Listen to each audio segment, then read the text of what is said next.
Good afternoon, good morning, wherever you're at.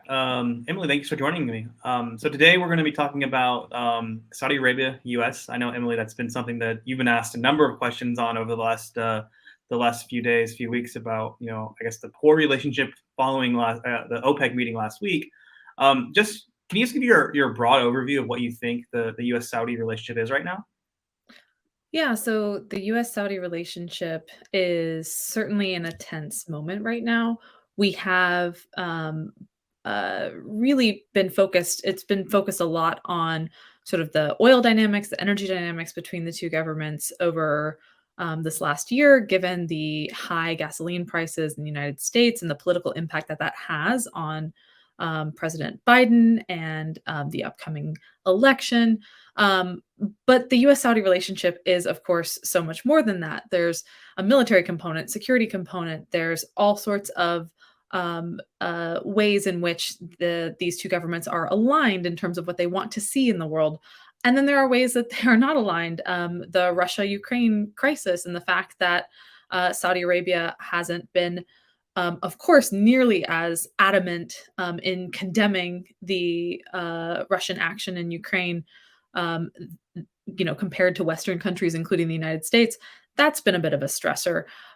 So there are several sort of places where the relationship is very tense, and I think that what we're arriving at is this reality that the US Saudi relationship has many sort of multilateral points of connection and cooperation, but there are so many places in this relationship where both countries are working for their own interests. And we talk about this so often when we talk about geopolitics, countries working for their own interests.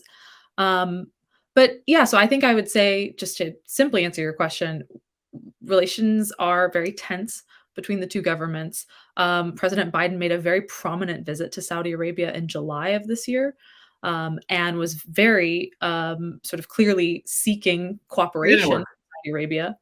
It didn't work, did it?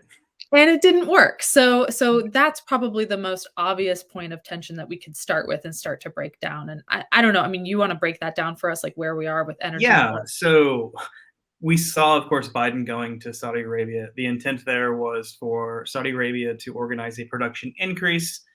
We actually did see that in the month of August. They agreed to a very small increase. So I think it was 100,000 barrels per day for OPEC at large.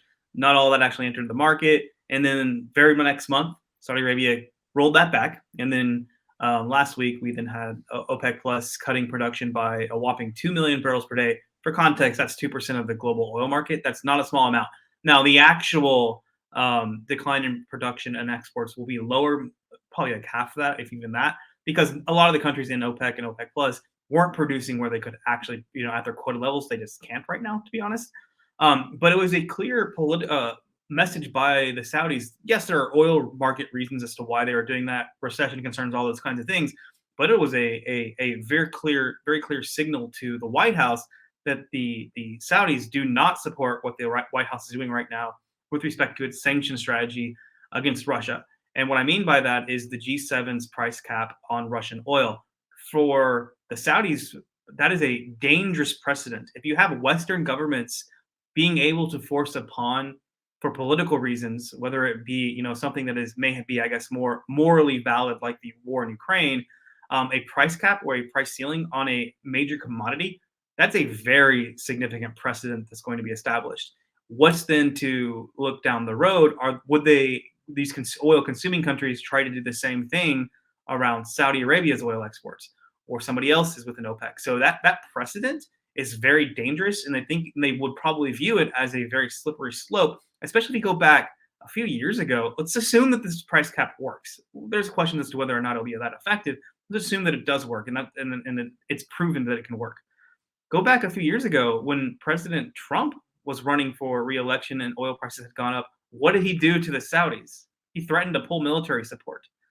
If President Trump or another person that has a very aggressive attitude towards the Saudis around oil prices wants to emulate that strategy for political reasons at home, what's to stop them from doing it?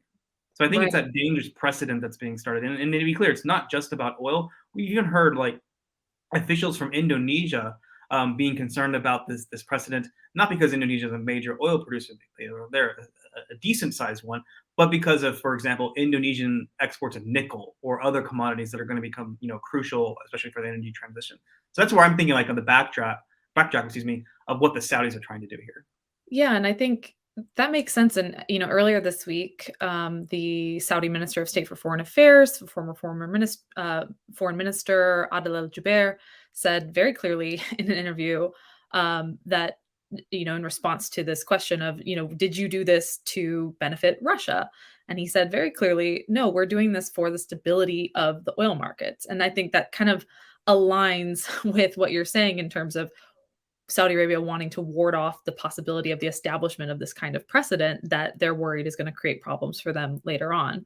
And But I mean, look about it. Look at it here in the U.S. though. Every single op-ed is basically every single op-ed. A lot of politicians they're coming out, they're tweeting, they're writing the reports or whatnot, and they're saying, regardless of the reason, the justification, it is siding with Russia. Um, exactly. and from the Biden government's perspective, it's also not what the U.S. wanted. The U.S. reportedly requested like a delay until after the election of that. And of course, given the relationship that the White House, or the Biden administration has with the Saudis, it's not surprised why they wouldn't delay it. To be honest, Right. but So it does become a slap in the face to the United right. States and what they were trying to do with Saudi Arabia's help or even without Saudi Arabia's help, but it just directly flies in the face of what the United States wanted to happen, especially at this critical moment. Yeah, and what I thought was really interesting is the White House has put out a few statements, and then John Kirby, the spokesman for I believe, the National Security Council, he came out basically saying, in very heavy-handed words, that this is not what a U.S. partner should do. We don't really normally see. Yes, we know the Saudi relationship with the U.S. It's never been bound by shared values. It's always been this kind of shared interests, I guess, like on oil market stability. And they disagree on a lot of things. And over the years, they disagree on things like the Iran nuclear deal. It's not new for them to disagree on things. But this public airment of the dirty baggage around it, that's pretty unique. We didn't even really see that to the same degree when Jamal Khashoggi was murdered. So it's at least not from the U.S. government officially. So I think that's unique. So we also saw, and I want to ask you this, President Biden saying on Monday that the U.S. would review its relationship with Saudi Arabia. What does that actually mean? Yeah, I think what's interesting about that statement is uh, one, that it's not clear because the relationship has been changing for so many years. And what the United States wants in the Middle East region, of which Saudi Arabia is one of the prominent US partners, one of the most powerful countries. Um, it's not immediately clear what the United States is trying to achieve in the region. So I think there's a bit of a blurred bit of strategic intent that the United States hasn't been articulate about in terms of what it wants holistically out of partners in the region. There certainly are goals that have been delineated: counterterrorism and stability goals, countering Iran, um, the ensuring the stability of oil markets. There are aspects of that relationship that have been articulated, but there are other parts of it as well that are murkier and that are changing. Things like working with Middle Eastern partners to counter Russian influence, things like working with Middle Eastern partners to counter Chinese influence. And when you look at a country like Saudi Arabia, Saudi Arabia has been growing its relationship with China commercially, economically, just like all the other GCC states. I mean, I used to live in the UAE, and you would see Chinese companies everywhere. And every time I've gone back since, you see more Chinese companies and more of a footprint of just evidence of those really growing ties between China and some of the Arab Gulf states. And that is where I think it gets a little bit murky in terms of what the United States wants out of a partner like Saudi Arabia. Saudi Arabia is not going to abide by trying to pressure and limit Chinese sort of influence in the Middle East region. And also, it's the same sort of open question with Russia. And that, I think, could create a problem for the United States moving forward.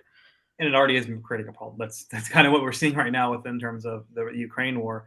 And I know this is a trend that RANE has been writing on for a few years now about this kind of strategic divergence, I guess you could call it, between Saudi Arabia and the United States. You talked about the China relationship.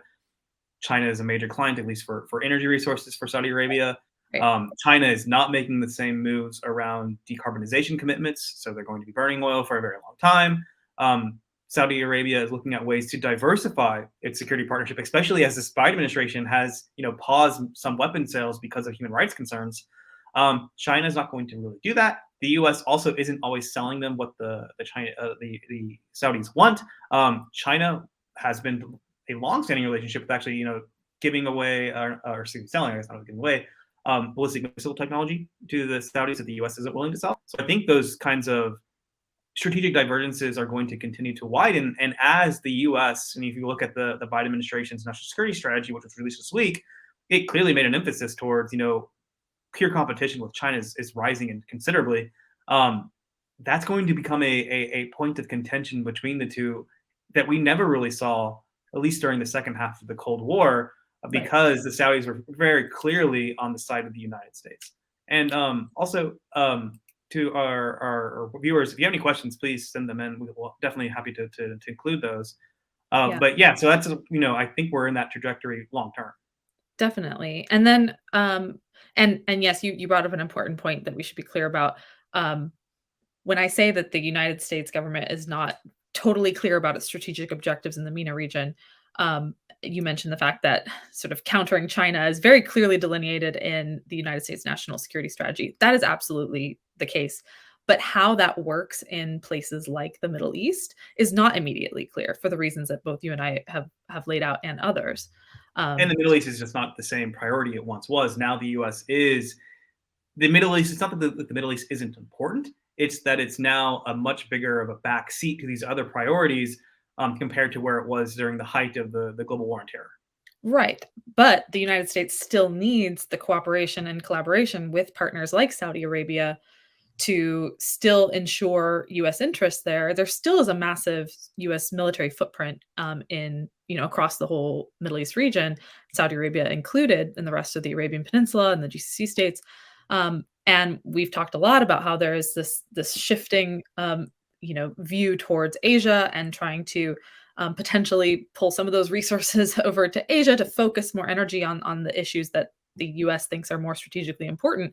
But they can't really do that if they don't have some of the cooperation of countries within the Middle East, at least some alignment with the United States enduring sort of security objectives in that region. Things like continuing to protect Israel and containing Iran and working against terrorist groups, etc. And certainly the United States and Saudi Arabia still very pragmatically and productively cooperate in these areas, but there are open questions toward the future. And again, earlier this week, you were mentioning there were a lot of things that happened just recently in this relationship, and we had the Senate Foreign Relations Committee chairman Robert Menendez say, "Hey, the U.S. should freeze all cooperation with Saudi Arabia, and we should."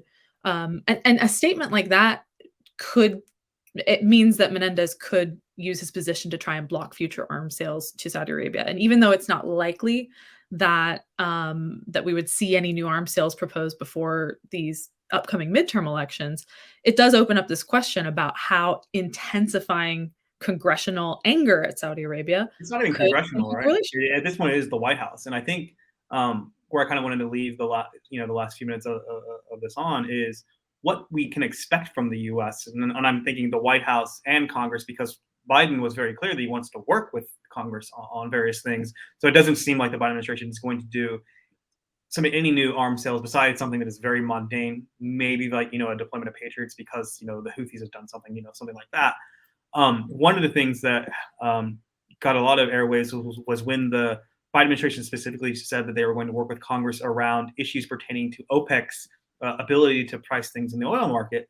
And that's immediately brought up speculation that maybe the White House will, at least to my knowledge, be the first one that would potentially support the so-called NOPEC legislation. So that legislation essentially would essentially strip away the sovereign immunity for OPEC members so that they could then be sued for violating U.S. Antitrust law. Mhm. And there are companies like Saudi Aramco, all those companies that can. That would be a major deal in terms of a breakdown in U.S.-Saudi relations and major dispute. I personally still think it's unlikely. I think that the U.S., as you mentioned, Emily, it still needs Saudi Arabia to help out against Iran. also normalization with Israel, all these kinds of things. So I think that is probably not possible, Mhm. but what is possible, I guess. I mean, I think certainly what is possible is a slowing down of major arms sales to Saudi Arabia. And Saudi Arabia has been one of the biggest customers of US arms over the last many decades. And um, that is something where, uh, one, it opens up the possibility of Saudi Arabia getting those arms from, if they can't get them from the United States, they're going to get them somewhere. And that creates potential problems for the United States if they're buying them from Feedback Russia loop. or China. Feedback loop. We don't sell Yeah, them to you, then you go buy exactly. them from the Chinese. It reinforces the idea.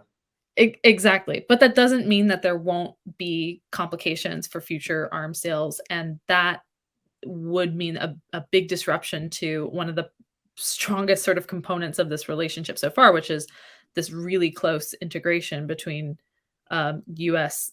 military and sort of how the Saudi security forces and military are built.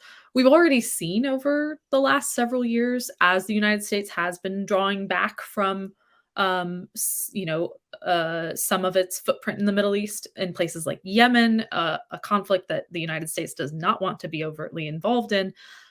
We've seen the U.S. pull back from some of its direct support to Saudi Arabia. It used to provide refueling, and it really has pulled back in some of its direct military support. I think more and more the United States would be less of a direct option, sort of assisting Saudi Arabia in any of its sort of military activity.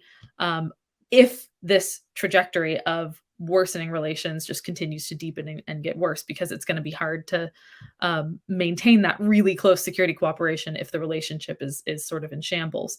We're not quite there yet, Yeah. but I do think that that's a very likely potential outcome in the long term. Yeah, the other two things that I was thinking about that could be affected. I know one thing that the White House was considering, I don't think they've made a final decision on it yet, was pulling, I guess, diplomatic support for the FII. So that's the conference that the Saudis put on every October. This was supposed to be the big one. It's coming up in a couple of weeks. The big one that is like the post-pandemic one, I guess. That Mhm. is something. I mean, it's not going to have a huge impact, of course, but that's Because something that companies will still want to, yeah. you know, but And then I think the other thing that Saudi Arabia will just find increasingly as they partner with China, as they partner with Russia, is that there will be blowback from companies from a reputational standpoint. right. That companies will have to consider: do I want to, work with the Saudi government as they're doing these kinds of things? The answer may be, in some cases, it's still profitable. They can, put it under the rug. But in some industries, the answer might be, they can't, or they're not, or they do, and then they have to face the, put into place risk mitigation strategies around that. Yeah, and that's a really important point, and it dovetails with the existing human rights concerns that the U.S. government has expressed regarding Saudi Arabia and some of their domestic policies. Certainly, the murder of Jamal Khashoggi was a huge issue between them, but really has largely sort of um, evaporated as like a major source of tension between the White House and Saudi Arabia. But we could see some of that tension build up again if this sort of oil component of the relationship becomes really, really acrimonious. So I agree that that's a really important point to watch. Yeah. With that, I think we've hit a lot of our high points. Emily, did you have anything else you wanted to hit on that we haven't touched on yet? I don't. I think we hit on the high points, but if people have more questions, they can always write into us. So Yeah. If you'd like to, learn more about what RANE can do and also some of the analysis that Emily and I put together, please visit our website at ranenetwork.com. That's RANE network.com. Thank you for joining us. Thank you, Emily. thank you.